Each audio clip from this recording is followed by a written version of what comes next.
Good morning. It's for me a great pleasure and a great honor to speak to the students of the Tokyo Metropolitan University, which is a great university in a great city in a great country. You have to be proud to be part of this university and to learn here with a great academic group of professors and within the framework of a great governorate under the leadership of the head of a governorate who is dealing and doing an outstanding job in leading the Tokyo region for the future in this moment, which is difficult because of pandemics, but also in this moment, which is very challenging with the prospect of the Olympic Games, which I hope will take place at last in this wonderful environment of Tokyo. I miss Tokyo quite a lot, and I would be eager to come very soon to give another lecture live with you around me and me with you to discuss during the lecture and after the lecture and have a cup of tea or coffee to discuss as I like to do with students. Let's speak about where we go, what is the future. Let me remember that you are students, you are young in your 20s, and you will have my age in 2070 or something. Can you imagine that? 2070 means that in 2070 you will be, I hope, still on the planet. You will have important jobs, activities, you will have family, you have children, you will have grandchildren, and your children would live up to 2130 or 40 or more, and your grandchildren, which will be born something like in 2060, may be there in 2150. Therefore, you can think that what I'm going to say, that you may repeat to your children, that could be repeated to your grandchildren, could be heard by people living in 2150, which is quite a lot. And therefore, it is important to give lessons on what can happen, what should happen, and where the world is going. And not to only stay on small issues of tomorrow, today, tomorrow, what is coming in the next week. Of course, it is very important to understand what is coming in the next week, because the next week means that we have to survive in the next week, and that we have to do everything to be in position to survive and to do the best choices in terms of health, in terms of education, in terms of food, in terms of gym, in terms of family relations, in terms of love in the next week. And mainly when you are young, the decisions you take in the next weeks are much more important than the decision to take in the next week when you are older, because it's at the moment of your age, between the 20 and the 30s, that you take the most important decision. You are at the crossroads of different lives. Of course, it is important also to remember, and I will come back to that, that you always will be at a crossroad, because you have to be prepared not to have one life in one channel without any possibility of changing, but the world is going to change very rapidly in the decades to come. And then rest assured that whatever you learn now, you will have to be retrained very often in the future.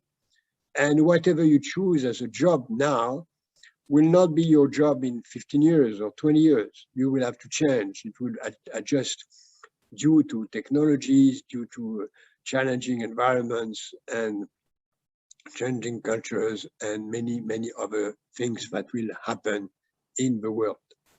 We know that because we see already some very important challenges that are around us and that we have to face. We have to face the pandemics.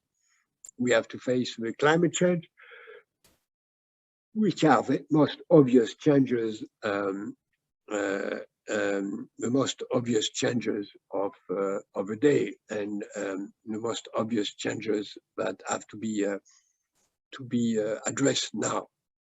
In terms of the pandemics, we all know that this pandemic is there for a while. It's not going to be over ever, if I may say that it will be over and disappear. No, it will never disappear. We have now to live with the fact that we will have COVID of that kind in the coming years. And fortunately, mankind was strong enough to invent very rapidly some vaccines, and maybe one day some drugs.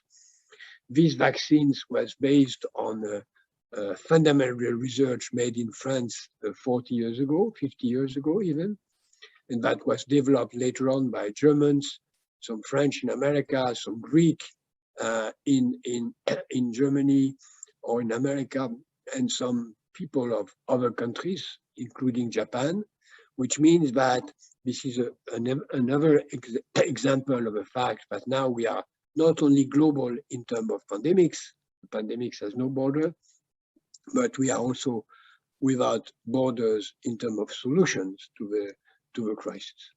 And the fact that now we are going to have to address these pandemics globally, because it's clear that some people say that the pandemic is over because we have a vaccine. It's not true. The pandemic is still growing around the world. The number of cases, 800,000 a day, it is growing every day globally in the world, even if it's declining in the US, declining in Europe, or stabilized in Europe, and maybe beginning to stabilize elsewhere.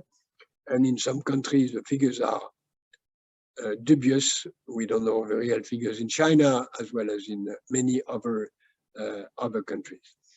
When the pandemic is not over, and it will only be over when the world will have been able to vaccinate not only the rich countries, which are far from being vaccinated, but the whole of the world, which means that we need to produce not 1 billion, not 2 billion, but 10 billion vaccines in the next 12 months if we want to eradicate the pandemics as it is, knowing that the pandemics may also rebound even in the vaccinated countries if some variants escape, which is unfortunately quite possible, to the protection of the existing vaccine. It's why there will be, whatever happens, needs for other vaccines wherever we are, even in the countries where people are already vaccinated, in order to get safe from the potential vaccine variants. And that means that we have to live with the fact that we will have to be vaccinated once or twice a year for that, as we are vaccinated for the flu or for other kind of diseases very often around the world. That's a new fact. We have to be vaccinated. And that's an element of what we need to remember. This crisis has also is then still very present, and we have to focus mainly globally on vaccinating the whole of the world. There are some programs that have been proposed to do that, but they are far from being implemented. There is not enough resources that have been found for that, and these resources must be looked for and found for in the coming days and weeks or months if we really want to achieve this goal, vaccinated the whole of the planet in the course of 2021, which is a huge challenge, but absolutely fundamental if we really want to get rid of it. That is also an element of demonstration of some many dimensions of the future. One is the fact that the COVID demonstrates that a lot of issues are global, not local. You cannot find a solution local. And even if you try, like China, to isolate yourself and to find a solution alone, you should not forget that you have been, is China, at the roots of a global worldwide crisis, and that you cannot create borders totally closed, and that if the pandemic is still going around, you will be targeted again. Therefore, there is no local solution to a pandemic. Second lessons that has to be learned is that if we were prepared sooner to it, it would not have happened. We have seen that through the example of South Korea, which was very well prepared because they failed in dealing with a previous crisis in 2009, and then they get prepared quite in advance to this existing crisis, and they were very well prepared, and then they managed as soon as December 2019 to put in place the proper infrastructure for test, mask, and distancing people, which were efficient, and they have now quite a very small number of victims, around 2,000 deaths, compared to a population of 53 million people, which is also the case for other countries such as Taiwan, New Zealand, and even Japan, which has been very well managed during this period because of the example and the tradition of Japan to be aware of the risks of different kind of flus and air pollution. Then the two lessons that are here are the lessons of global issues are global, and the fact that prediction is fundamental. Prediction is fundamental. Two other lessons are coming. One is the fact that not only the disease is global, but that the solution is also global. You cannot escape alone, as I said before, and that means that we have an interest in the fact that the others are vaccinated, which means that we have an interest in the fact that the others are well, in good health and well prepared for everything. That's a very important point. And the second lesson is that the fourth lesson, I said global, I said long-term forecast, I said an interest in well-behaving of the others. And the fourth lesson is that it's important not only to forecast, but to take lessons or the consequences of forecast, which is to create prevention. Preventions mean take actions ahead of a danger, not to repair the danger, but to prevent it. It's exactly what we are doing with the vaccine, and the vaccine is a prevention against the problem. And all these four lessons are fundamental for a lot of other issues, as we are going to see. First, it is obvious that it is important for the other issue, which is already obvious and visible here, which is the climate change. We know that the climate change is a global issue, and that the emission of CO2 is a worldwide danger that no one can think to escape alone. For instance, my country, France, is, thanks to a wise use of nuclear energy, one of the lowest emitting countries in the world, with much less than 1% of the world emission, with a GDP of almost 4% of the world GDP. But France alone cannot, even if France is making a lot of efforts, that doesn't change the global emission of CO2. It has to be a world challenge. And then this lesson is also implemented to it. The second lesson, when I say we have an interest in, the second lesson is that we have an interest in the well-being of the others. It's also true with the CO2. We have an interest in the fact that the others are taking care of the vaccine, of climate change, and then we have an interest in the fact that the others are reducing their level of production of CO2, and also the fact that prevention is fundamental, and that we need to take care of the others, to take care in terms of prevention, as well as we have to forecast climate change. We forecast climate change. We know the climate change is global, but we have not yet embarked into the two actions which should be embarked. It's a global action against climate change, and it's the fact that we should add against the climate change before the climate change began by transforming radically the nature of production of the world in order to fight against climate change. If we take those four lessons into account, I repeat, global, the fact that should think long term, the fact that we have an interest in the well-being of the others, and the fact that we should act before the catastrophe is here to prevent before acting. If we look at that globally, that gives us some good lessons to what we could do and what we should do for the well-being of the others.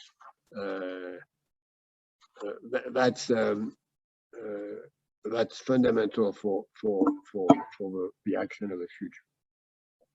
Let's look at the future post-pandemic situation compared to on different dimensions of our future. I'm going to speak of the dimension of economics, the dimension of mastering of time, the dimension of politics, the dimension of education, the dimension of ideology, and the dimension of geopolitics. And I will think about it for you, especially student of the Tokyo Metropolitan University and Japan, in order for you and your country to do more and better. And of course, I will be delighted later on in other circumstances to go further and to help you do more. The first element is the fact that we should think of the world as a total change after this pandemic, because we have realized that this pandemic is a fundamental transformation of the world, and that we should have realized through this pandemic that we do not invest enough in some fundamental sectors that are badly needed and that have appeared to be badly needed. Of course, we have not invested enough in health, not enough invested in digital, not enough invested in hygiene, which has been the cause of what happens in the Wuhan wholesale markets, but also in many other sectors that appears to be fundamental today. And we have invested too much in some sectors which are very dangerous, some of the sectors which are linked to fossil fuels for CO2. And therefore, I would say that we have now to focus on what I call economy of life, which means that we have to focus on some sectors which have been not enough developed, and that should be the core of growth of the future. Not only the growth of the economy, but the core for you students of your studies, that you should learn more on these sectors than the others, but I will mention also. What are the sectors of economy of life? Health, hospitals, drugs, but also medical devices, prevention, hygiene, education, culture, democracy, media, research, digital, renewable energy, improvement of the energy efficiency of housing, security, defense and security, insurance, finance, non-speculative finance, some other sectors such as logistics, trade, which is also fundamental for the distribution of products, culture, which is fundamental for life and democracy, and some small sectors related to all that I mentioned. The sectors which are not in the economy of life are the sectors which are linked to economy of death. What is linked to economy of death? It's all the sectors which are related to something that kills. What kills? Fossil fuels. And therefore, all sectors related to fossil fuels are not part of economy of life, which is also already, of course, the production of fossil fuel, oil and gas, everything which is related to that, which is car industry, airplane industry, as long as they are produced with fossil fuels, but of course not electric cars or electric planes. Mechanics linked to automobiles and planes, aeronautic airplanes, as long as they use this kind of energy, but also textiles and fashion, as long as they are done with plastics, and plastic is fossil fuels. Therefore, plastics and everything which is packaging, everything which is textiles in plastics, which is unfortunately a large, vast majority of textiles today, should be banned, not tomorrow, but as soon as possible, in order to get rid of this poison, which is fossil fuels and its use. But there are also some other poisons which should be out. I said that food and agriculture is needed, but not anything. There are bad food which are poison, and we should ban everything which is linked to sugar, as well as we should ban everything which is linked to drugs and tobacco. That gives a clear vision of what we should ban, which are not in economy of life. Some sectors are in gray zone. Fashion, we should of course wear some clothes, but they should be done in a sustainable manner without using the work of children to produce either cotton or other kind of textile, and not using plastic textile. We should also keep some element of tourism, which should be banned if we only look at their travel dimension, but we should also look at tourism through another angle, which is hospitality. And hospitality is fundamental to develop a region, to develop proper agriculture. And hospitality should be used on other dimensions. We need hospitality in hospitals, in healthcare. We need hospitality in plants, in headquarters of companies. We need hospitality in all dimensions of life. We need hospitality in public services. And then the techniques of hospitality, which is developed by the tourism industry, should be used in other sectors but pure tourism. And therefore, studying for being part of the tourist industry is good as long as you use the hospitality technology and techniques for that. In the sectors of economy of life, we have also all the other sectors of tomorrow. I say digital and deep digital, artificial intelligence,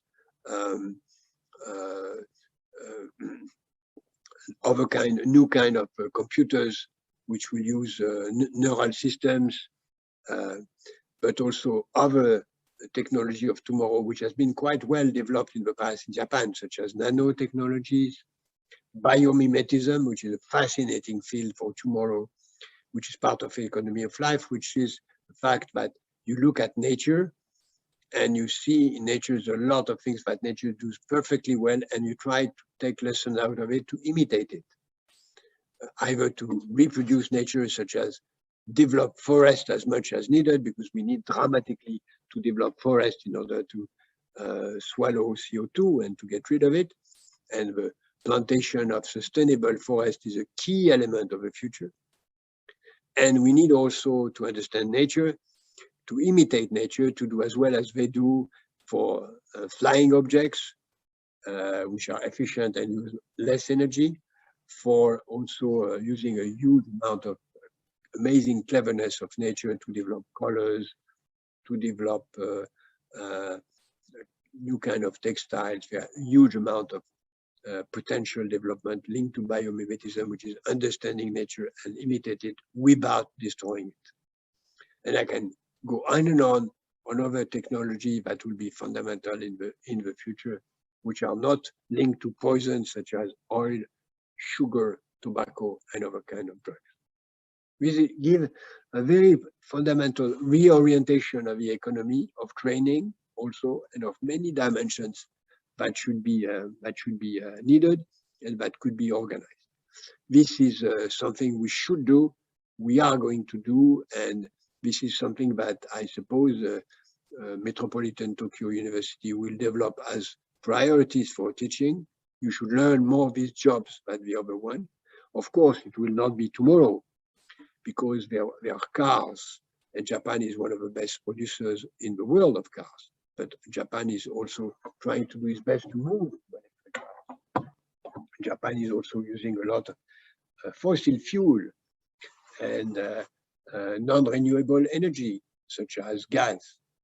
Not enough some renewable energy, such as, unfortunately, nuclear, which is a renewable energy, which could be used as a transition to real renewable energy, and of course solar and wind.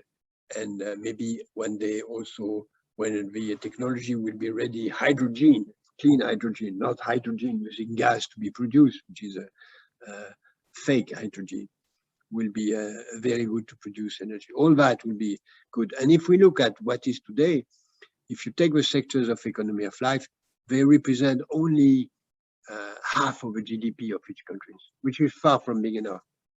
And in the course of your life, I would dream to see that the economy of life sectors will represent more than 60, 70, even 75% of the GDP, and that the other sectors using poisons, sugar, oil, and tobacco could be either totally forbidden. Some countries are beginning to forbid the use of tobacco.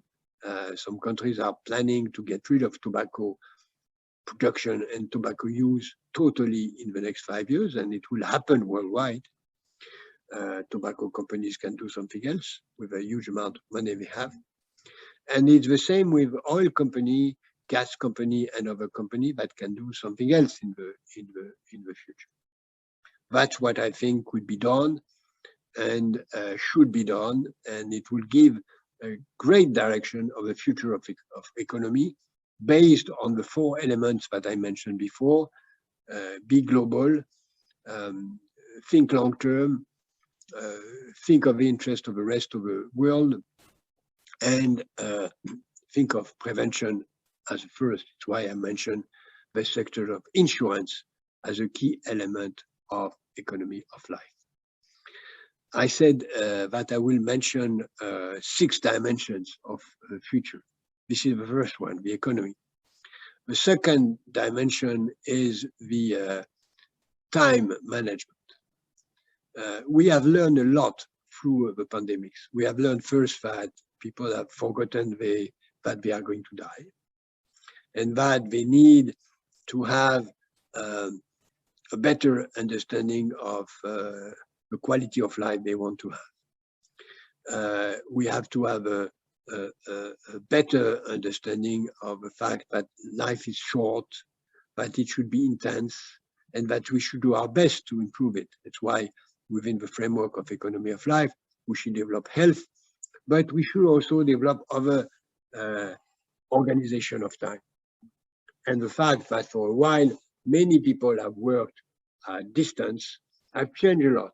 We use Zoom, we use other techniques of distancing, but it will not be enough. You young guys, you need to meet more than the others. We all need to meet because we know that meetings are fundamental, that serendipity is fundamental, that we need to exchange something which is unprepared. And if you want to meet someone that you don't know, it's fundamental that you have real meetings. You are not going to meet your love by Zoom. You have to meet by chance, by meetings, by real encounters. And then we need to have a better management of time. Sometimes we'll be using this kind of technology. Sometimes you will be using real life. Let's take, for instance, the example of companies. Companies will use more of this technology at distance. But what we have seen during this crisis has demonstrated that even if this technology is very good for many dimensions, it's very bad because the meetings are too long. There are too many meetings, too many people in the meetings, and therefore there should be some rules. And some companies now, which are very advanced, such as some Japanese company or some international company in Japan, such as I was told Microsoft in Japan, have decided that not only they would try to have no more than 5 people or 6 people in a meeting, Zoom meeting, in order not to have it too long, 1 hour maximum meeting. And when you fix a limit to a meeting, like a limit in a course, therefore you do a better job because you know it's limited. Keep 10 minutes at the end to conclude. They also try other ways of behaving, which is to do the same length of work, whatever is the length, which will be 40 hours, 35 hours, 35, 36 hours, 42, whatever is the rule in a given country. But to do that not in 6 days, not even in 5 days, but in 4 days. And there are some examples that demonstrate, it's not general, but some examples that demonstrate if you work hard in 4 days, then you can keep 3 days free, not to do nothing, but to train, to learn, to take care of your family, and to deal with learning something else, music, literature. And it's fundamental not to be one-track minded by your job, not one-track minded by your activities, but that you have other way of thinking to the world, to be open-minded and to look to a lot of things. And why management of time is so fundamental. You should have a very clear understanding of the fact that even if you are young, your life is going to be short, even if it's 110 years old, which I wish you, it's very short, and then you have to manage it efficiently. You have to look at your agenda. You have to be sure that you do the best of your time. Even if you choose to do nothing, to be idle is a very efficient use of your time if you use it in the purpose of restoring your mind, thinking aloud, etc., etc.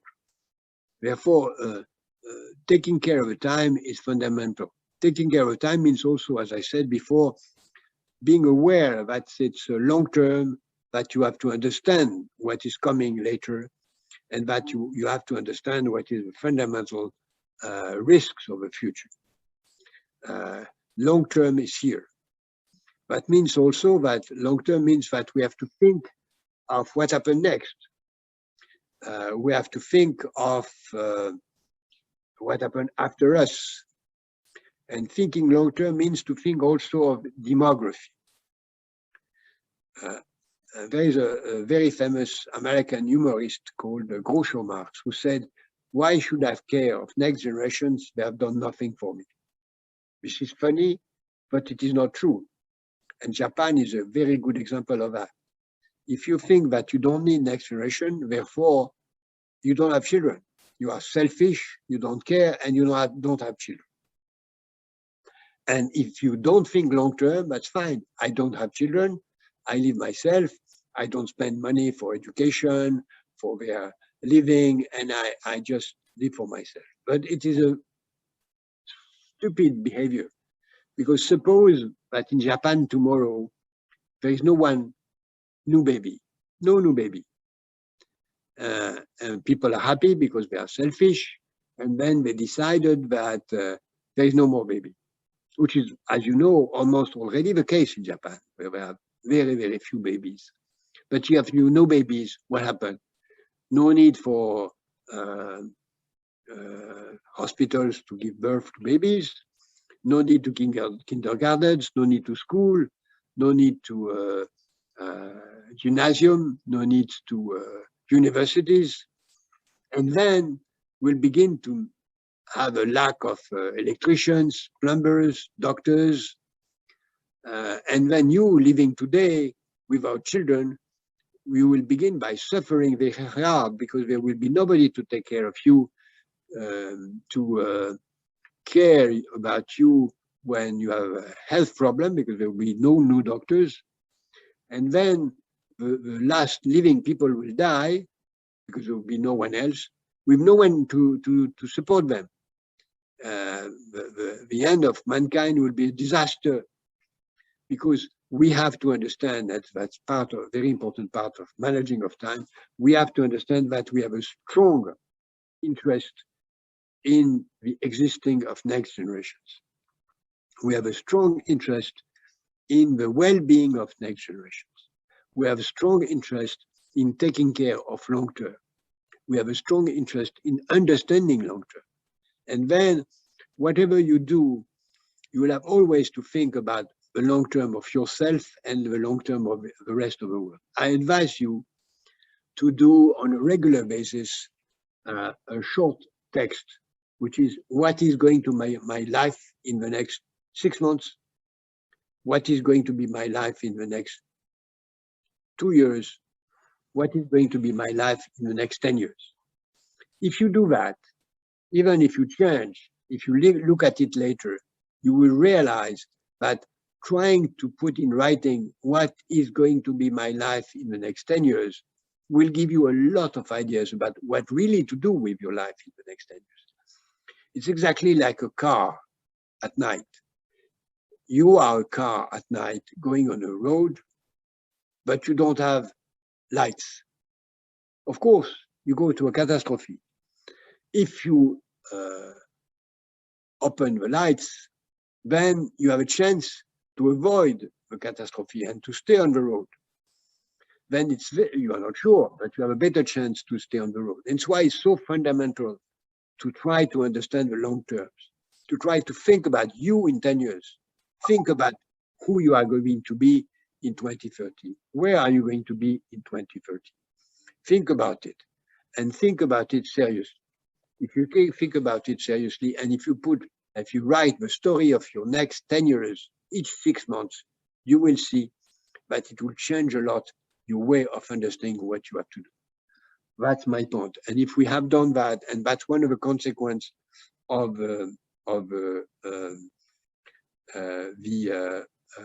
pandemics that make us understand the value of time, the value of quality of time, and the fact that we must cherish the time we have on this planet and do the best of it. The first consequence is on politics. There are many consequences of politics. The fact that we should understand that we have an interest in helping the others in our country and abroad. The fact that we have an interest in developing the economy of life sectors compared to the others, and that this is a program for investing, for priorities for government and budget, for priorities for different activities. Economy of life should be the priorities of government. But in politics, there is also another consequence that should be done, which is what I mentioned before, prevention. Not only we should do prevention by developing vaccines, as I said, but also by doing everything which is to avoid the problems. We should do everything, for instance, to get rid of sugar in the education, in the food, in order to prevent diabetes and obesity. We should get rid of everything which is linked to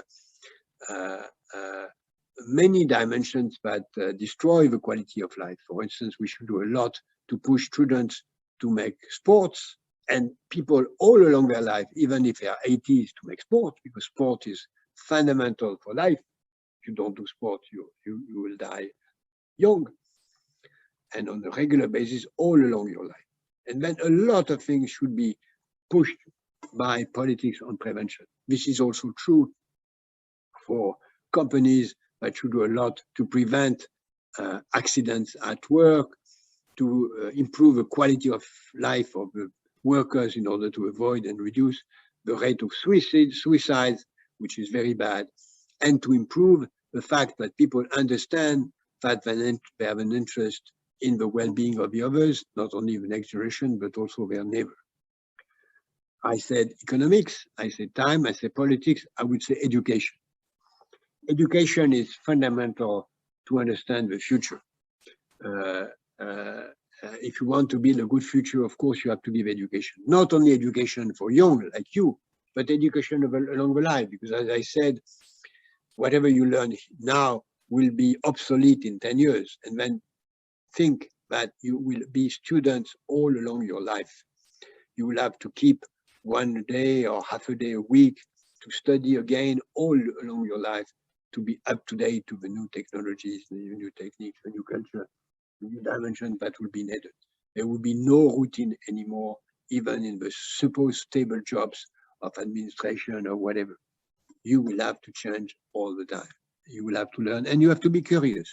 You have to get the grit, the motivation. Well, the most important quality in education is grit, motivation, the will to be curious. And that is also something which is linked to the nature of education. Of course, if you have, like in Japan, an education who put the priority of excellence, then you may have a great link to excellence, but it's not enough. Because as I said before, if it's only selfish, it's suicidal. And one of the great mistakes and weakness of many educational systems, including Japan, not only Japan, it's also true in other countries like France, that the educational system is too much oriented toward individual excellence and not enough in terms of cooperation. Not enough in terms of think about what you can learn by exchanging not only with your teachers, but with your colleagues in the same class. You can learn a lot by exchanging with your colleagues in the same class. You can learn a lot by exchanging with the others in the same class. You can learn a lot in exchanging with the people which are different races, different social classes, different genders. And it's also one of the most important element of education, which is to give an equal education to girls and boys, to give to the girls the same possibility to do the same jobs, in order to get also a capacity to get revenue and to have children. It's fundamental. No nation can be really affluent if half of the population, which is the women, have not the same rights and the same potential to get best studies. Of course, studies must be mainly made in the sectors I just mentioned, which is the sectors of the economy of life. We need more engineers. We need more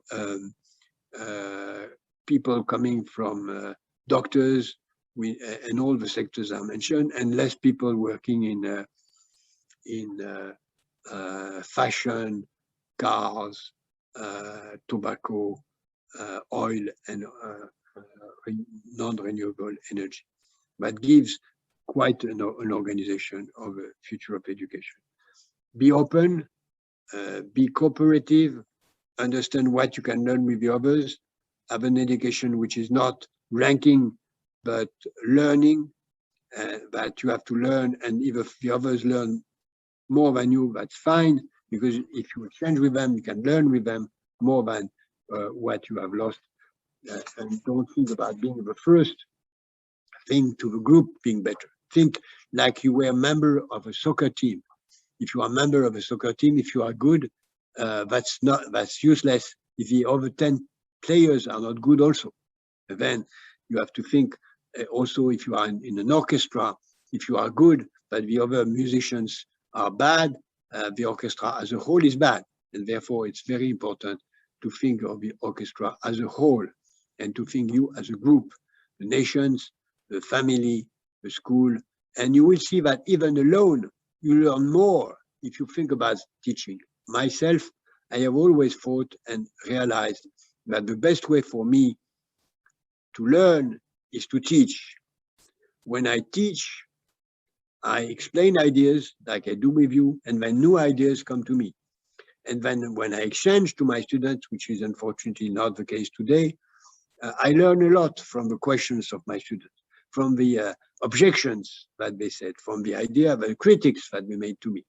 And then if you want to learn something, don't hesitate to raise questions to your fellow students. I say, don't let anything without saying, I don't understand, I go on. No, never let something in your lessons without understanding. And if you want really to understand, if you have not understood, go to a friend next to you in the same class and say, I'm sorry, I did not understand. Did you understand? And then he will answer, because if himself, she does not understand something, she or he will come to you and you will also answer. That is the best way to improve.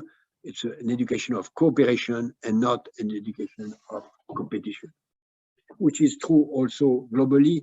And that's the fifth dimension. I said economy, I said time, I said politics, I said education. I want to speak about ideology. All what I said is that we are now at the crossroads between two kinds of ideology. The first ideology is the ideology we are in now, which is the ideology of individualism, selfishness, competition, market economy, greed, where each one trying to be the best and to kill the others. And we have seen that's not good. We need to be altruistic by vaccinating the others. It's fundamental for us. We need to be altruistic by helping the others to reduce the number of CO2 that we produce. That's good for us. We need to be altruistic in producing children, next generation, because we need the next generation. It's good for us to have children.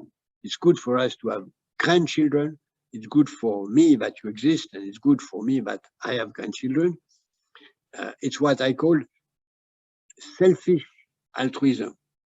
Then it's an opposition between altruism and selfish altruism. Selfish altruism means that I realize that I have an interest in being altruistic. It's true for many things. If you sell bread, you have an interest in the fact that your client is happy, that you have an interest in the fact of being altruistic to your clients. It's true everywhere, but it's also larger than that. As I said, you have an interest in the fact that the poor are not poor, that the ill people are not ill anymore, that the ignorant people are not ignorant. Don't think that you can build something on your power against the weakness of the others. Not true. You have an interest in everyone being strong and diverse. It's what I call the ideology of altruism, cooperation. And this ideology of networking, working together, could be an ideology of excellence, because you can have excellence against the rest of the challenges. We don't need to be good against the friends. We need to be good against ignorance, against poverty, against climate challenge. We have enough challenges to be good without willing to be good against the other fellow human beings.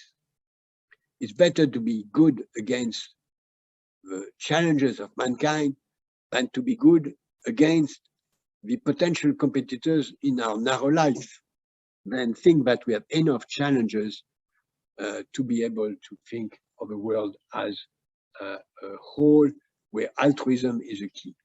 If you could think of that you have a selfish interest in being altruistic, you'll be very happy. And one day, maybe later on, you will realize that not only it's your rational interest to be selfish, but it is also an amazing pleasure to be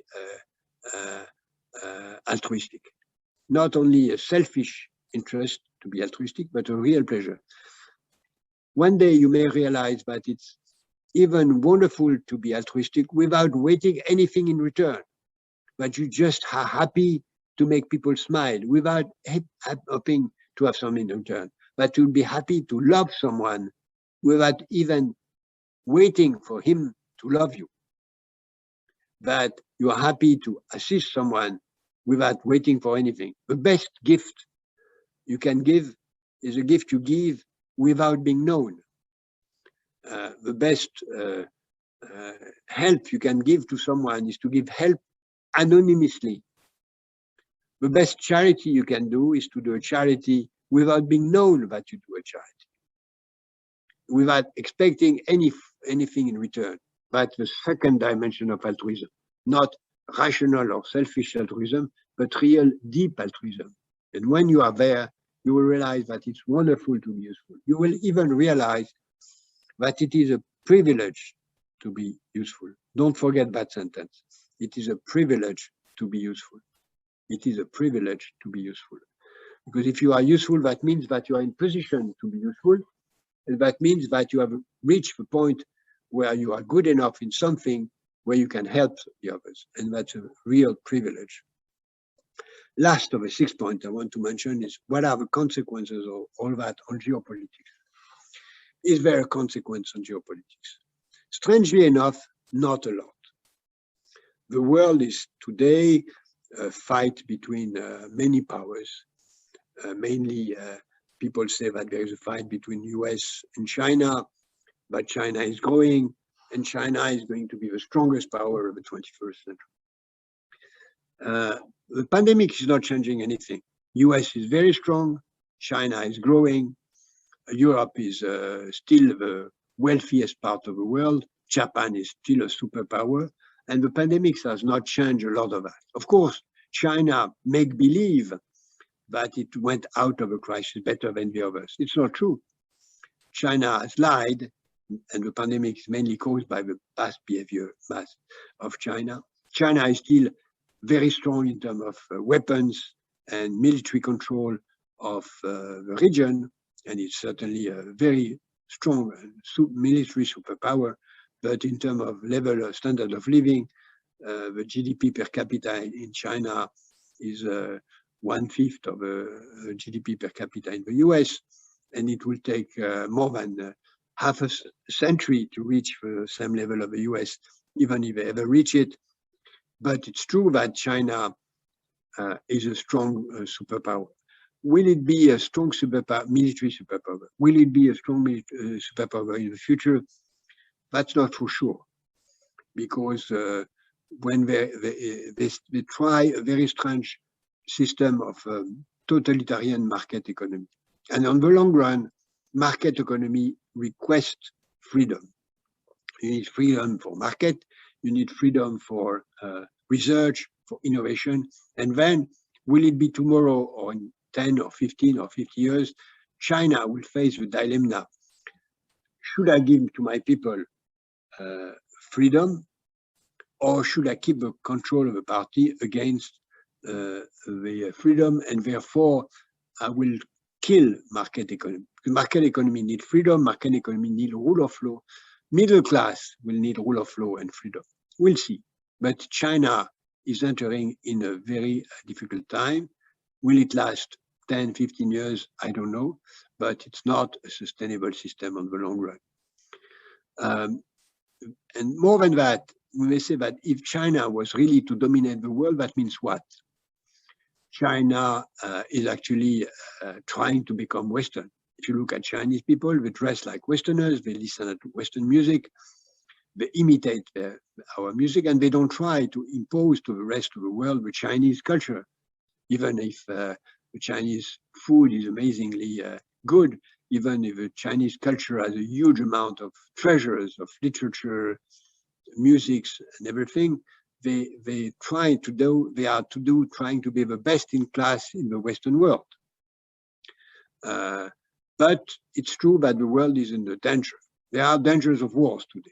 Dangers of war for Taiwan, dangers of wars for Ukraine, dangers of wars in the Middle East, and all these dangers are today pending. We should be very cautious about it, because all these short-term dangers could put on hold all the long-term issues I mentioned. I do hope that humanity would think of the importance of multilateral negotiations and to be wise enough to avoid the wars and to think to the exciting long-term issues that I just mentioned. I wish you the best, and I hope to see you very soon in Tokyo.